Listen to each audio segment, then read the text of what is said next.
El PGM dels Tres Turons preveia la desaparició d'aquesta zona d'esbarjo i aquestes pistes esportives per construir més de 120 habitatges protegits per reubicar-hi els afectats per aquest pla urbanístic. La pressió veïnal va aconseguir que els habitatges es construïssin en un altre punt i es va preservar la plaça de les Pedreres de Can Baró. Per això ens vam aixecar molt en sèrio quan volíem fer això aquí, perquè això té una funció social imprescindible en el barri. És l'únic lloc pla que hi ha en tot el barri.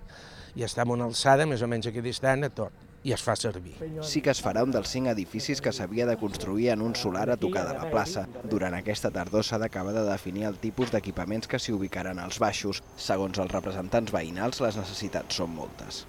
Des de llar de gent gran, llars d'infants, no sé si inclús es podria desplaçar en una part de sanitat, no ho sé, és una cosa que els tècnics han de dir les possibilitats i nosaltres hem de reivindicar el que ens interessa. La resta d'habitatges protegits es construiran en aquest solar situat entre el carrer de Budapest i l'Avinguda de la Mare de Déu de Montserrat, més a prop de les principals alternatives de transport de la zona.